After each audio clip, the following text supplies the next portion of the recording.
Ladies and gentlemen, the President of the United States, Donald J. Trump.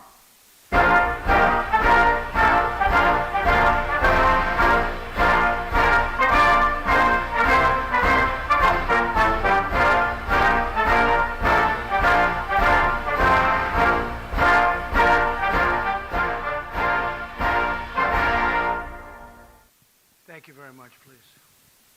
So we had a couple of really great days in India. Prime Minister Modi is a terrific man. He's a terrific leader. And we have a lot of things going in terms of product being purchased by India. We just had a meeting. A lot of the press was there. I thought it was a great meeting with some of the biggest businessmen in the world. They come from India. They're agreeing to invest billions and billions of dollars. You heard it for yourself. They're going to be investing billions of dollars in our country, so that was the purpose of the trip also. We're all set for $3 billion worth of helicopters. In addition to other equipment, they're buying that. And they're buying a lot. They're going to be buying a lot, and they're also going to be buying a lot of our energy, all forms of our energy, because they need energy, and we have more than anybody. We're number one in the world now in energy, so that's going to be very exciting. But I thought it was a great energy. So that's going to be very exciting. But I thought it was a great 2 days. It was a fantastic 2 days. I'm going to be not at all controversial because I don't want to blow the 2 days plus 2 days of travel on one answer. One little answer. Little answer like John will ask me one little simple question and you'll blow it out and that'll be the end of the trip. They won't even talk about the trips. I'll be very, very conservative in my answers if you don't mind.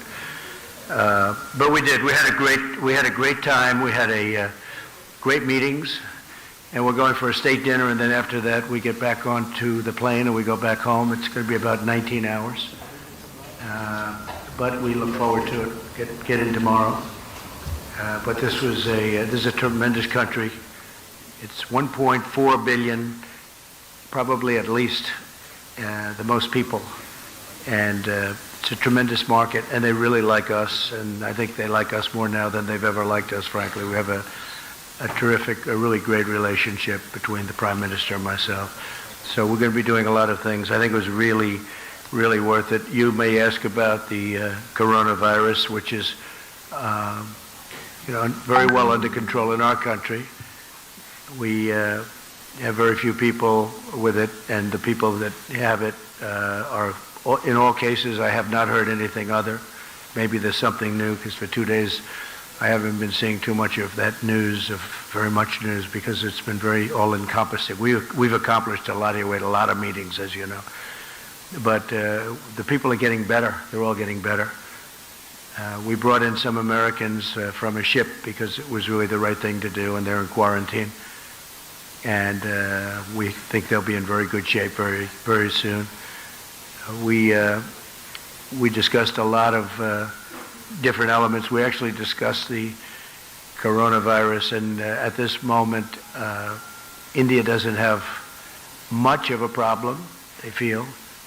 It wasn't expressed that they did, which is great. And I think that whole situation will start working out. A lot of talent, a lot of brain power is being put behind it. $2.5 billion we're putting in. I see that Chuck Schumer criticized that he thought it should be more. And if I gave more, he'd say it should be less. It's automatic, with these characters. They're just not good for our country. If I gave more, he'd say it should be less. But that's what they do. In the meantime, that's all they can do. They're not getting anything done. We have so many things we could get done. We could so easily do prescription drug.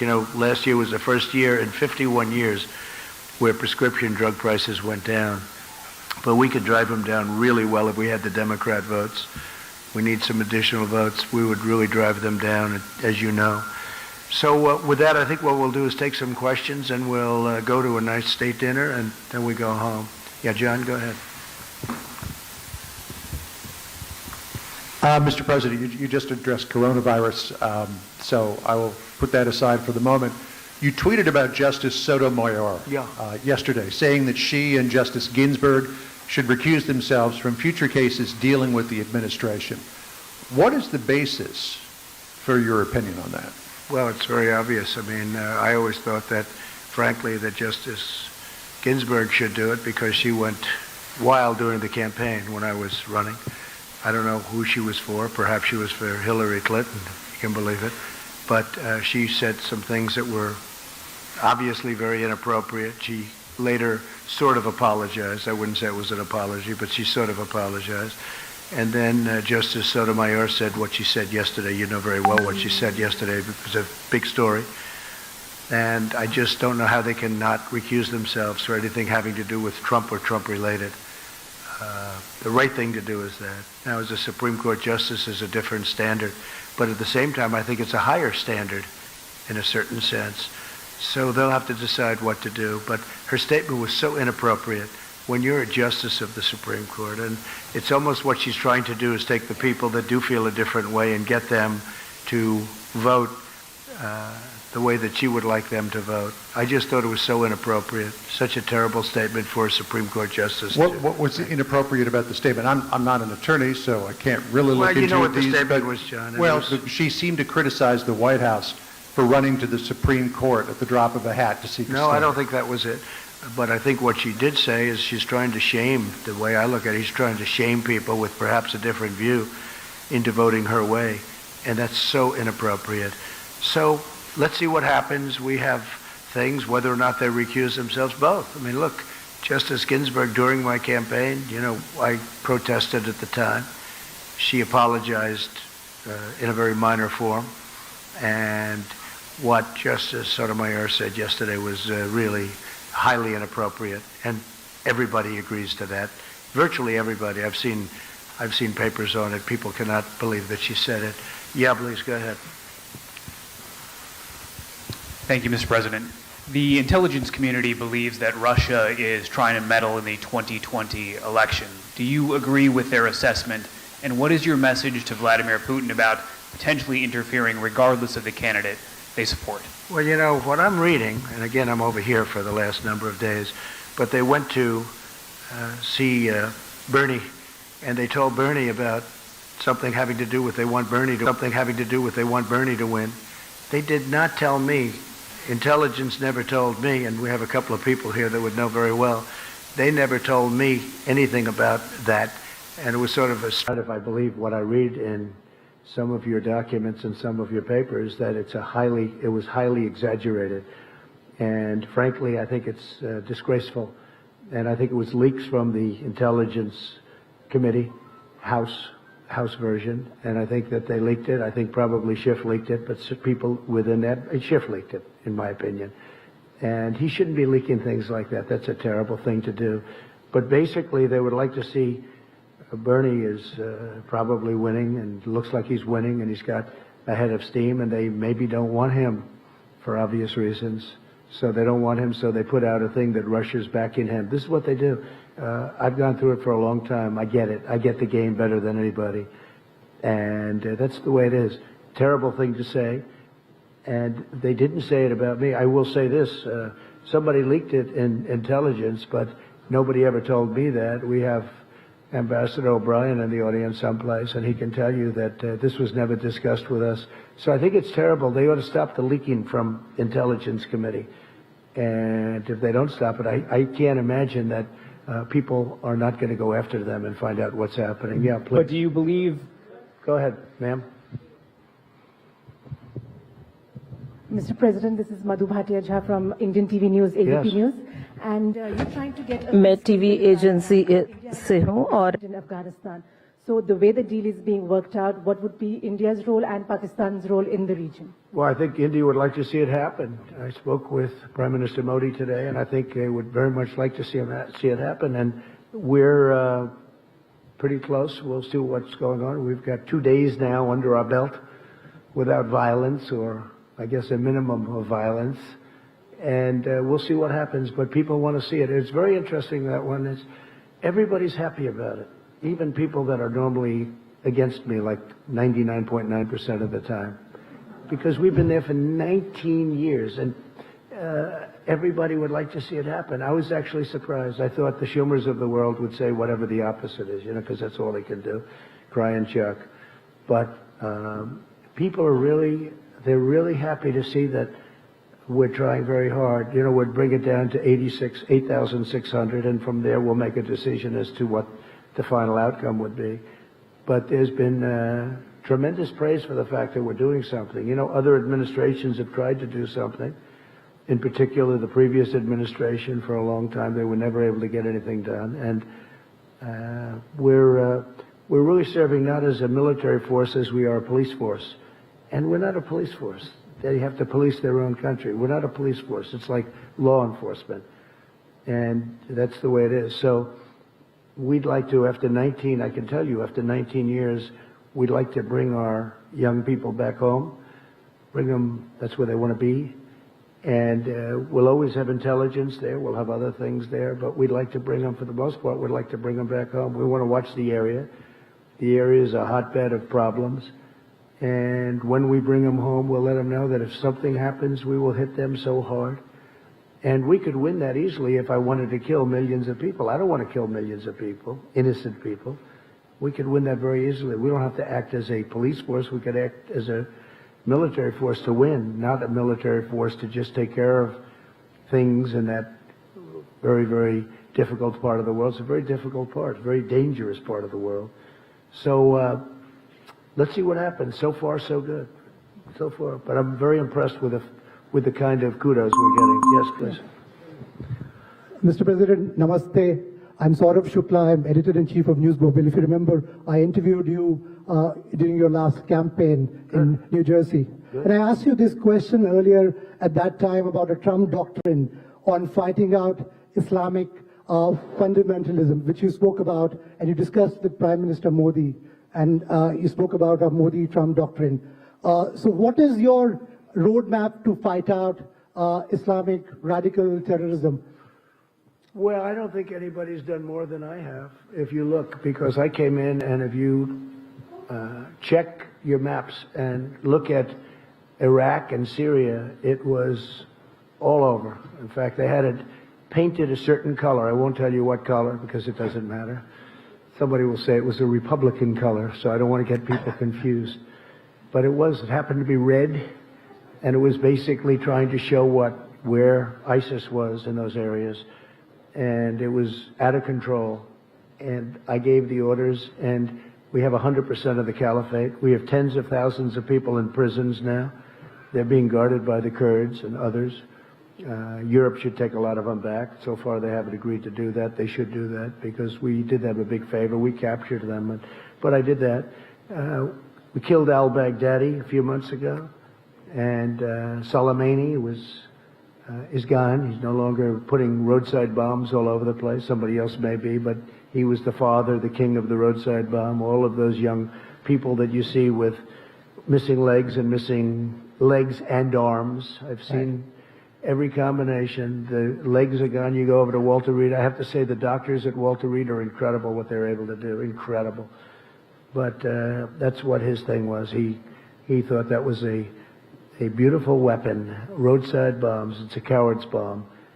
and all of these young people that have been so badly hurt. And we did a big favor. In addition to that, as you know, Hamza bin Laden is now gone, and he was looking to do damage, and he's gone. And Al-Qaeda last week, you saw what happened there. Absolutely. So nobody's done more than what I've done. And but at the same time, Russia should do it, Iran should do it, Iraq should do it, Syria should do it. You know, we're in a different part of the world. We're doing it. Everybody says you're the only ones that can do it. Well, at some point, these other countries, I mean, Iran should do it.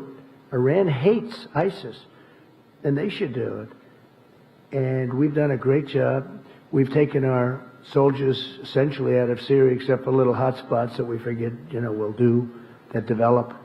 But we've taken the oil, and the soldiers we have there are the ones guarding the oil. We have the oil. So that's all we have there. And now we have, if you look, we are down to a small force in Iraq. And we're down to a small force very shortly, but right now even we have a small force in Afghanistan. And so we're moving out and moving around. But the only soldiers we have in terms of Syria, the predominant number of soldiers are the ones guarding the oil. What about terror groups in Pakistan, sir? That's a big concern in this region, and there are a lot of terror groups who pose dangers to the United States and democracies like India as well, sir. No, I agree, but you also have other countries that can do this. The United States is 8,000 miles away, and they're all saying, could you do it? Yeah, we could do it. We've been doing it for a long time, but I've been doing it much better than anyone else has done it. I mean, what we've done in the last couple of years has been incredible. We have 100% of the caliphate. Remember, we had 99%. I'd say, good, we're leaving. And I was hit with, people couldn't believe it. They said, do 100. So we did 100. I did 100 with some great generals that knew exactly what they were doing. They were unbelievable. We took 100% of the caliphate. And we have thousands of prisoners right now locked up. And these are ISIS fighters, and killed thousands. Not that I want to do that. I don't want to do that. But that's what we had to do. And when I came in, ISIS was all over the place. It was totally out of control. Please. Thank you. While you've been here in the country, in the capital, northeast part of Delhi, there have been violent clashes. Police have been killed, some demonstrators. 9 deaths so far, we hear, and about 100 plus injured. What did Prime Minister Modi say to you about this amended citizenship law? And how concerned are you about this kind of religious violence in India? So we did talk about religious freedom, and I will say that the Prime Minister was incredible on what he told me. He wants people to have religious freedom, and very strongly. And he said that in India they have worked very hard to have great and open religious freedom. And if you look back and look at what's going on relative to other places especially, but they have really worked hard on religious freedom. I asked that question in front of a very large group of people today, and he talked about it. We talked about it for a long time, and I really believe that's what he wants. As far as the individual attack, I heard about it, but I didn't discuss that with him. That's up to India. Yeah, go ahead, please. Hi, sir. Emily Gooden with the DailyMail.com. I was wondering, do you think justice was served in the Harvey Weinstein case? So I was never a fan of Harvey Weinstein, as you know. In fact, he said he was going to work hard to defeat me in the election. How did that work out, by the way? I'm trying to figure that out. He was a person I didn't like, never liked. I don't know too much about the case because, I've been between traveling and being at meetings almost every hour of the day, every minute of the day. I haven't been able to really see too much of it. But I was just not a fan of his. I knew him a little bit, not very well. I knew him because he was in New York. Not a person that I like. I will say the people that liked him were the Democrats. Michelle Obama loved him. Hillary Clinton loved him. And he gave tremendous money to the Democrats. And I guess my question is, will the Democrats be asking for that money back? Because he gave a lot of money to the Democrats. And, it's too bad, but that's the way it worked out. Yeah, Peter? I just want to follow up on that very quickly, if I can, Mr. President. Then I have a question that I wanted to ask you. But just on the Harvey Weinstein situation, this is being viewed as a milestone for the Me Too movement. What message can you, as president, deliver to women in America who are still afraid to come forward and share their stories of sexual harassment and assault? Well, again, I don't know the actual results. I haven't seen too much because I've been in India, as you know. Aside from this case, just broadly. I think that from the standpoint of women, I think it was a great thing. It was a great victory, and sends a very strong message. Very, very strong message, Peter. Yeah, please. Can I follow up with my question? I just wanted to follow up on hers quickly. Can I, on coronavirus specifically, Mr. President, in 2014, when the Ebola situation was very concerning to so many Americans, you tweeted, "Ebola patient will be brought to the U.S. in a few days. Now I know for sure that our leaders are incompetent." In all caps, you wrote, "Keep them out of here." More than 20 Americans have now been brought back to the United States with coronavirus. By your own measure, does that mean that your government has been incompetent? Are you pleased with the response? There's a big difference, in case you don't know, between Ebola and coronavirus. Big difference. It's like day and night. And I felt that we should bring them back. They're Americans. Like day and night. And I felt that we should bring them back. They're Americans. We should bring them back. With Ebola, it's very explosive. It's very terrible. We're making tremendous strides on Ebola with the things that we're doing, as you know. Isn't some of the money that you're requesting... Sorry, let me answer the question. But there's a vast difference in bringing, especially in around 14, was that 14 or 12? And at that time, nobody had ever even heard of Ebola or ever conceived of something where you basically, people would disintegrate. And we're still working on Ebola. We're be clear, all those brought here survived, though, right? Sorry. Yeah, we're doing a vaccine. We're doing a lot of things having to do with Ebola. We're not forgetting about Ebola. That's a horrible thing. But we have that now very much under control, other than certain parts of the Congo where they're having war and we can't get in. So we're still working on that. But as far as what we're doing with the new virus, I think that we're doing a great job.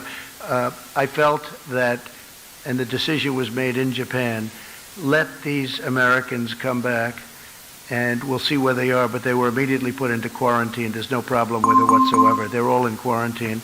And as you know, I approved $2.5 billion for just that purpose, and also for working and getting a vaccine. For clarity, those with Ebola, when they were brought here, were quarantined, and all the Americans also survived, right? I know, but the level of death with Ebola, at the time it was a virtual 100%. But none of the Americans who came here. There's a very good chance you're not going to die. It's very much the opposite. You're talking about 1 or 2%, whereas in the other case it was a virtual 100%. Now they have it very much. In fact, we're very close to a vaccine. Yeah, please, go ahead. Go ahead, Peter. Oh, all right. Hi, I'm Swati Chandrasekhar from TV5 Network. Good. Thank you. So, how do you define, differentiate, and deal with the love of yours for Indians in India and Indians' love for H-1B visa in America? So, how do you differentiate this? Yeah, we're talking about the H-1Bs, and we are. Look, the relationship we have, this is not from me, this is from almost everybody that saw it.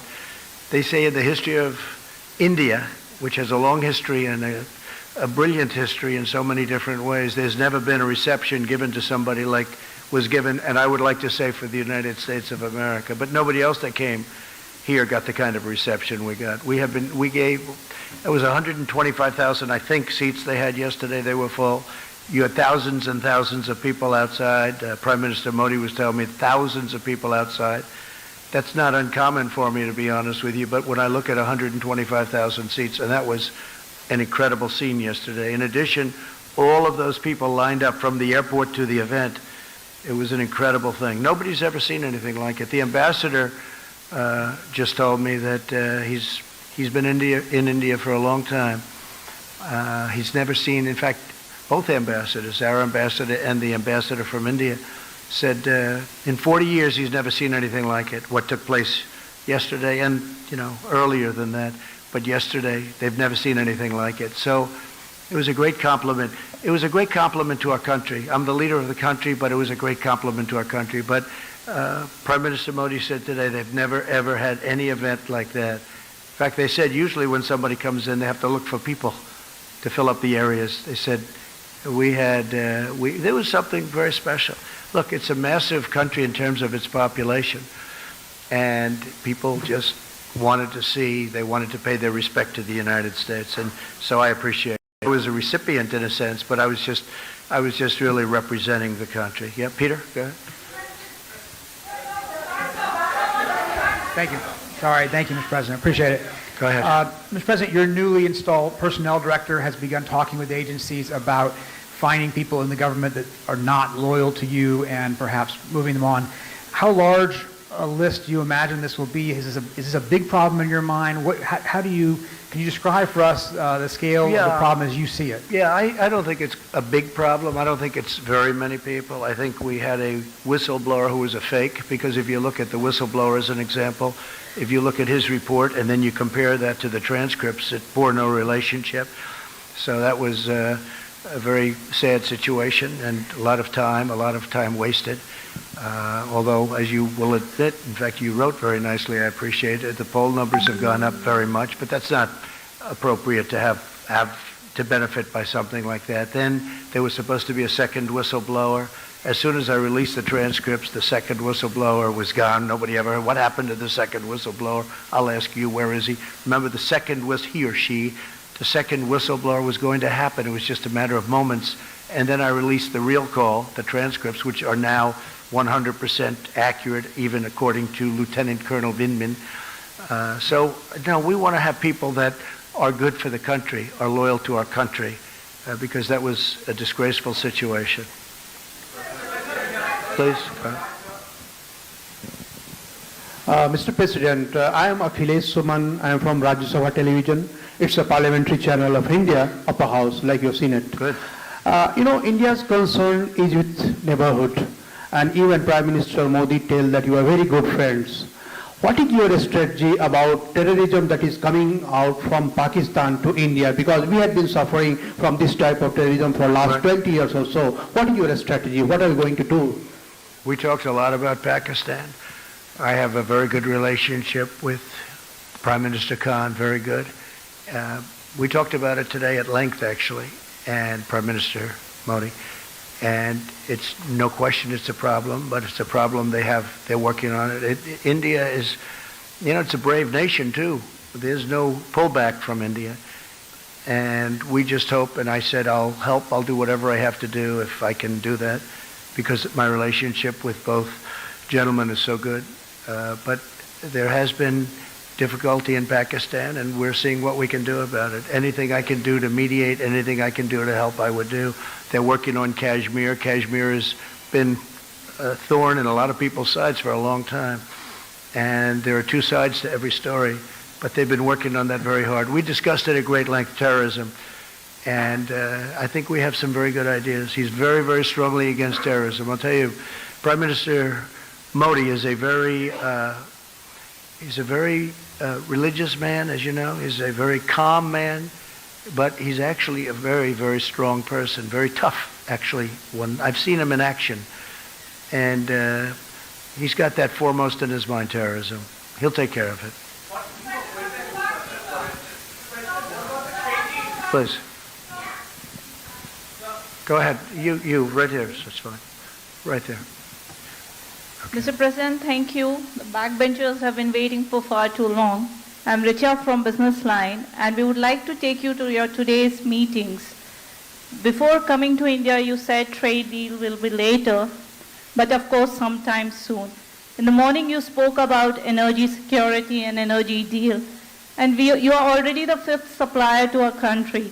You said other sources also. We would like you to elaborate on that. When we are talking energy security and energy deal, what are we looking at? Yeah. And is nuclear happening? So we talked about many things, many things. We talked about Iran. We talked about Iraq. We talked about, we were together for 2 days. I'm going to be with Prime Minister Modi tonight for a state dinner at 7 o'clock. It starts at 7, I believe. And we talked about exactly all of the things that you're talking about. We also talked about tariffs, because as you know, India is probably the highest tariff nation in the world, meaning charging tariffs to outsiders. And I said, we have to stop that. We have to stop it, at least as it pertains to the United States. And I think we're understanding each other. With China, we worked a deal, and we worked it because of the tariffs, and I was able to leave the tariffs on. That will take care of phase two. We still have 25% on $250 billion. But in the meantime, we're working with China very much on the virus. We feel that's something. And I have to tell, I spoke to President Xi the other day. He is so committed to solving that problem. He is working very hard. He is very capable. The country is very capable. And it snuck up on him, but I think he's going to do well. Now you see it's going to South Korea, and it's going to Italy, and it's going to other places. But I spoke to all of them. They're all working very, very hard on it. The United States, because of an early decision I made a decision, I believe it was the first time it's ever been done. We closed the country to certain areas, as you know. And I was criticized for that decision. Now they're saying it was a good decision. I think it was a good decision because we have very few people. And you can add to it a few people that we took in because they were Americans. I mean, what are we going to do? And they were almost in between countries where people weren't going to take them, and they're Americans. But they're fully quarantined. They call it fully quarantined. So, you know, we did the right thing. If you were out there, if you were an American and you refused to have any help from your country, these were wonderful people. It wasn't their fault. So, but we're really down to probably 10. Most of the people are outside of danger right now. But we've had a very strict line on the people that would take in the areas from which we take. And I did it very early. It's never done before, and I did it early. So I think it was a good decision as it turned out. Yeah, please. Just wanted to follow up on my colleague's question about Russian interference. Can you pledge to the American people that you will not accept any foreign assistance in the upcoming election? And on this idea of a purge in your administration, there was recently the departure of your acting DNI, Joseph Maguire. You replaced him with your ambassador to Germany, Rick Grinnell. Some of your critics have pointed out that Ambassador Grinnell has no intelligence experience.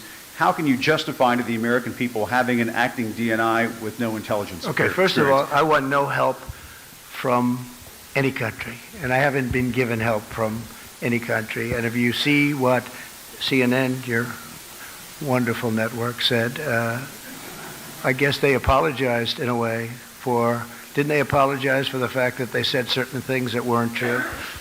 Tell me, what was their apology yesterday? What did they say? Mr. President, I think our record on delivering the truth is a lot better than yours sometimes, Your record if you don't mind me saying. let me tell you about your record. Your record is so bad you ought to be ashamed of yourself. You have probably I'm the not worst ashamed of record. anything, and our You probably have the organization worst is not record in ashamed, the sir. history of broadcasting. As far as Maguire is concerned, he's a terrific guy, but you know, on March 11th, his time ended anyway, so his time came up. So we would have had to, by statute, we would have had to change him anyway. So the Will time your new was there. DNI have experience I in the think, intelligence yes, field? yes. In fact, we're talking to 5 different people right now. I think all people that you know, all people that you respect, and I'll make a decision probably over the next week to 2 weeks. We have some very good people. But Joe Maguire is a very excellent guy. He's a very good man. And his time was March 11th. I believe it was March 11th where he would have had to leave. Was he But we forced are out going because he to- wasn't sufficiently loyal to you? No, not at all. Not at all. He was pushed out because, frankly, he wasn't pushed out. He would have had to get out. On March 11th, he would have had to leave. But we're going to be making a decision on DNI very shortly. Thank you, sir. Yeah, please. Go ahead, please. Yeah. Mr. President. Well, that's not nice. Yeah, let her do it. Let's go one I by know, one. but you ripped the mic out of her hand. You can't do that. So rude. Boy, that wasn't very nice. He's...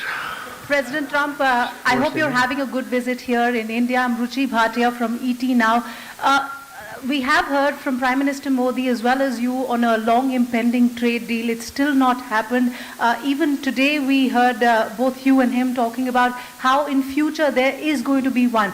Have you been able to figure out the kind of differences that were there earlier, we know especially on data localization? That has been one of the sticky points. Sure. We know the problems. I know the problems. Previous administrations had no clue. They didn't know the problems. I know the problems. We're being charged large amounts of tariffs, and can't do that. Can't do that.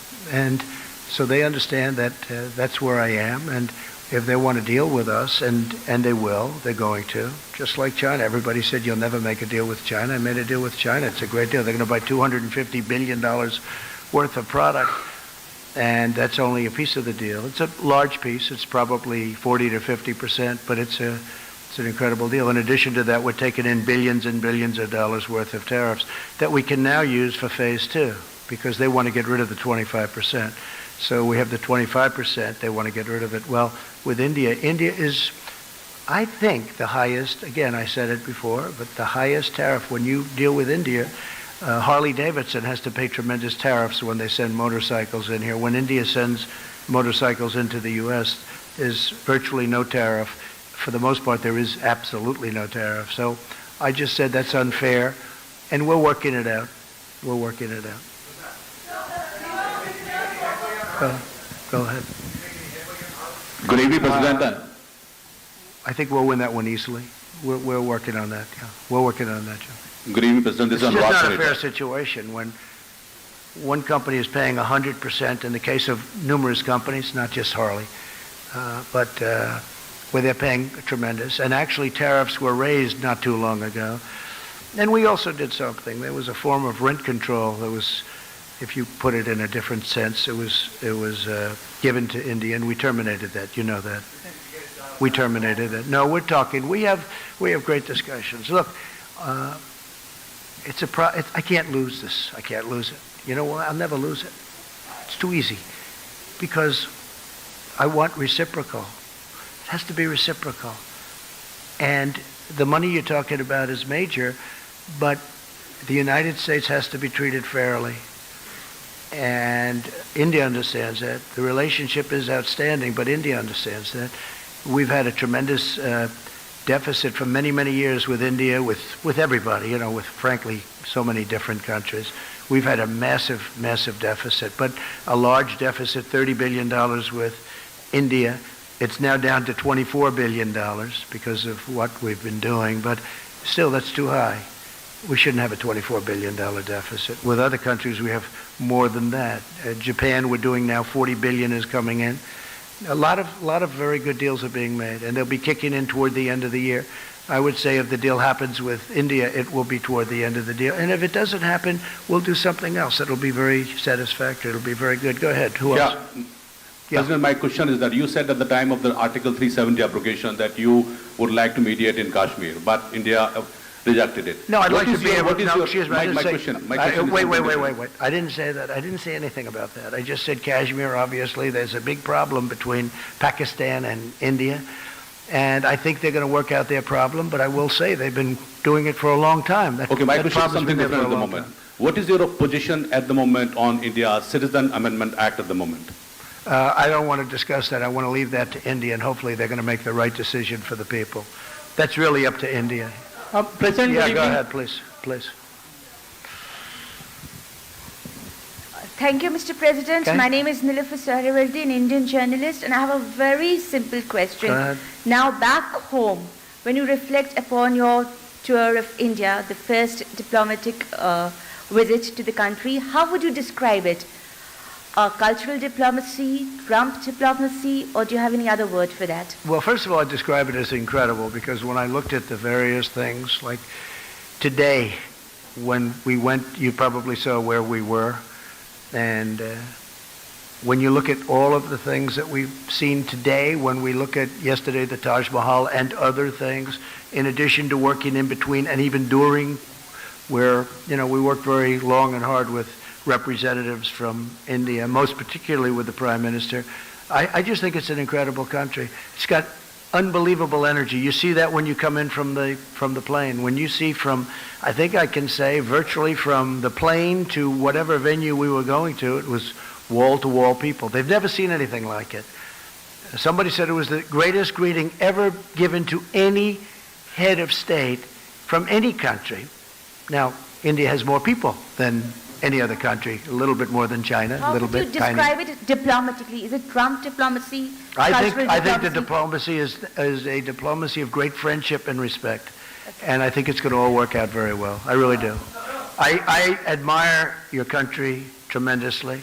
I respect your Prime Minister tremendously, and I think it's really a diplomacy of friendship, and I think it's going to work out very well. Okay? Okay? Go ahead, please. Please, go ahead. Right next to Steve. Thank you, Mr. President. As you know, the Chinese government recently ejected several Wall Street Journal reporters.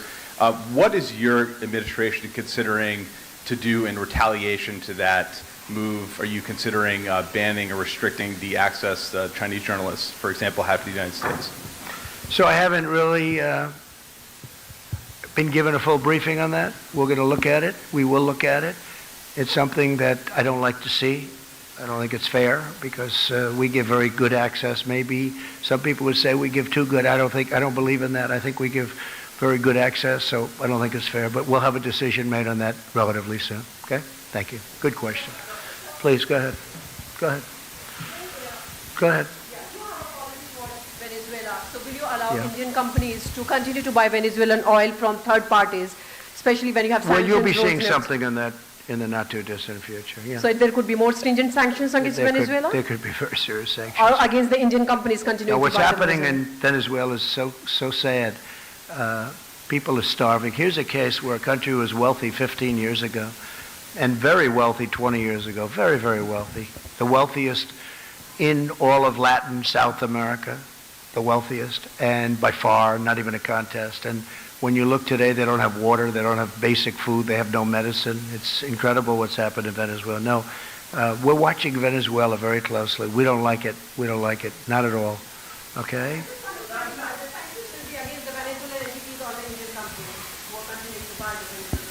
You're going to see in a little while.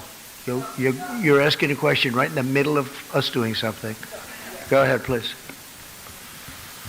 Ali Maqbool from BBC. There were some back home that were hoping you would raise concerns about some of these policies that Prime Minister Modi has introduced that discriminate against Muslims, and also about a rise in hate crimes here in India. But as someone Well, we did discuss that, and we discussed that, and specifically Muslims, and we also discussed Christians. But someone and I had a very powerful answer from the Prime Minister. We talked about religious liberty for a long period of time in front of a lot of people, and I had a very, very powerful answer. And as far as Muslims are concerned, as he told me, I guess they have 200 million Muslims in India, and a fairly short while ago they had 14 million.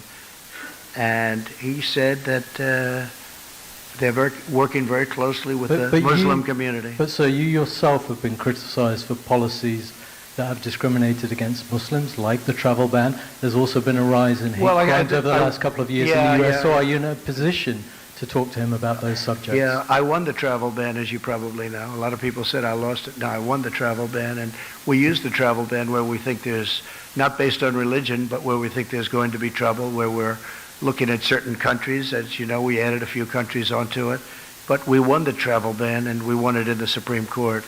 So the travel ban is not a thing against Muslims. It's a thing against areas where we don't want people coming into our country that are going to cause problems, cause harm, cause death, hurt our people. And I feel very strongly about that. Okay, please, go ahead.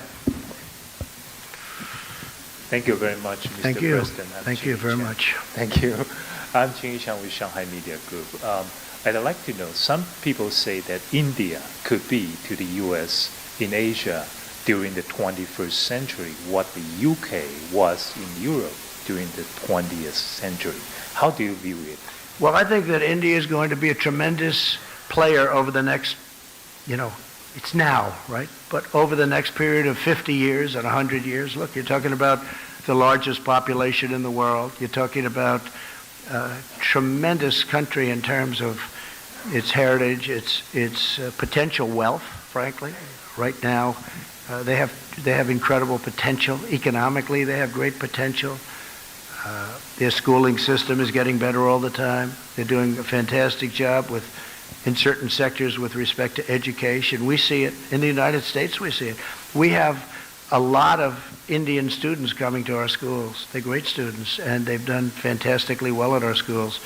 But we have, thousands and thousands of people coming from India coming to our colleges in particular, schools, but our colleges in particular. No, India's got a phenomenal future. I mean, you can rarely think of a place that has a better future than India, and highly respected, especially with leadership like Prime Minister, right? Modi. Yeah. Go ahead. Pick one. Go ahead. Sir, Ritu from CNBC TV 18 India. American companies have been investing in India for a long, long time. Are you satisfied with the Indian investment regime, especially on issues like multi-brand retail and e-commerce, on which companies from US have a lot of interest in? So I'm very satisfied because they're investing tremendous amounts of money. I met Mr. Patel a little while ago. He's the largest steel person in the world by far. I don't think there's even a contest. And he's going to be building a $1 billion plant in Alabama. We had the press, I left him in there. Always a risky thing to do. But if you see let's say we asked, answered 15 questions. They were talking about how much better it is to work in the United States now in terms of their investment. They have done a fantastic job. These are some of the biggest entrepreneurs in the world. I'm not even sure if the media really understood who they were. I knew many of them, certainly heard of all of them. The job they've done is incredible. But Mr. Patel, who's the biggest steel company, certainly the biggest steel individual, but I think he's the biggest steel company by a lot. He's investing billions of dollars in the United States, and he's only doing it because of what I've done to bring back the steel industry. The steel industry was dead, absolutely dead in the United States, and now it's a vibrant industry. It's incredible. And we need it. Again, we need it for defense. It's not just like certain industries that you don't need. We need it for defense. But he was glowing, and one of the reasons he's spending $1 billion in Alabama and more money in other places in the United States is because we brought it back. So we're very proud of that. So I think what we'll do is we're going to see some of you on the plane on the way back. It's been an honor to be here. It's an incredible place with incredible leadership and an unbelievable future. And I just want to thank you all, and I'll see you back in the States. And I think some of you are on the plane, and we can talk a little bit on the plane too. Thank you very much, everybody. Thank you very much.